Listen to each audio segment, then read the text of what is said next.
All right, guys. I want to talk about immigration and the current problem that we're having on our southern border. First, I want to talk about other countries' requirements. Every country has several requirements in order for you to live on their soil.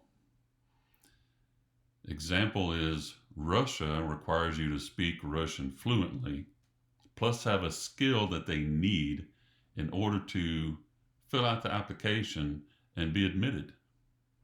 Australia has a similar requirement. You have to have a skill that they need at the time that you make application. Other countries require both of those: speak the language fluently, have a skill that they need, and or have a guaranteed income for yourself so that that country doesn't have to support you. Now, there's a history in this country of letting people in, and there's a history of this country expelling those people. So the next thing I want to talk about is um, some of our history. So during the late 1700s, there was the Alien Enemies Act and the Chinese Exclusion Act.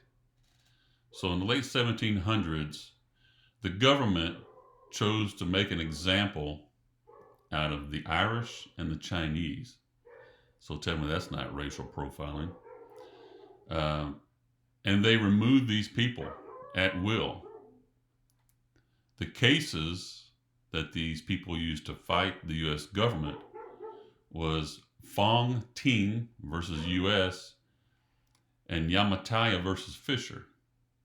In both of those cases, SCOTUS ruled that because since those people weren't born here on our soil, they didn't have access to any of our due process rules in court.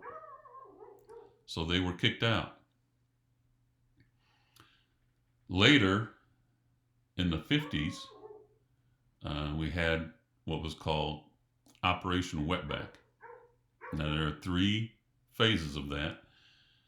And each time the military was called out, I think it was a General Swing and General Palmer under Eisenhower, to go remove all Mexicans from our land. The same court cases applied. And sometimes they used the military, sometimes they didn't, but they did round up all these people. They put them on whatever they had at the moment, buses, early planes, and flew their asses back south. Since the 1950s, there has been a self-imposed moratorium. We're getting to the why now. Self-imposed moratorium on births in this country. Now, there's a couple reasons. Main reasons was the consumer prices went up, or out of sheer general apathy of young couples who either couldn't afford to pay for multiple kids, if any at all, or they just didn't care to go down that road to have children in the first place. So, why is it now that the U.S. would allow so many illegals to flood our borders? Why is that?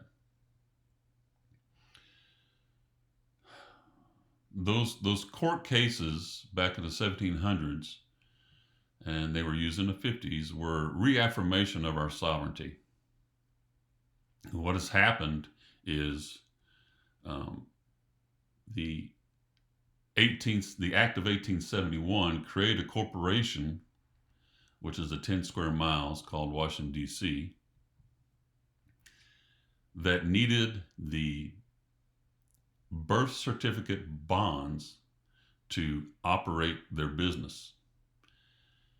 So for me personally, born on Texas Texas soil, I can get 10 birth certificates. So, and I tested this out. I got 4 of them. And each one of them says that it's printed on American Bond Company. In the lower left-hand corner it says American Bond Company. It's on parchment paper. If you turn it over, it looks just like the fibers that are in a dollar bill, which means the state of Texas has hypothecated the registration of my birth in bonds 10 times. Whatever state that you were born on, the land that you were born on, go look it up and see how many birth certificates they will produce. Each of the 4 have different bond numbers on those birth certificates. So what they're really trying to tell us is since there's been a moratorium on births, the corporation, under the Act of 1871, it's all military jurisdiction. There's a military flag flying above every courthouse on this land that the ignorant people salute to every damn day. That they're telling us that corporation has run out of money or needs more money. So they're going to continually let millions upon millions of these people who have the birth certificate bonds to operate this country, because bonds operate everything that you see around you. Now, personally, I will say this, and this might aggravate some people. I don't really give a damn. If you weren't born here on this land, you just don't belong here. You need to go home. I don't care where you were born, Central Africa, India, Australia. I don't care if you're a nice person or not. You don't belong here. You need to go home. An example of why I would go back to the Chinese Exclusionary Act, is because it's been proven that every Chinese individual of which we pay to go to college here and be educated are proven spies against our own sovereign soil. They don't belong here. Please go home. Thank you.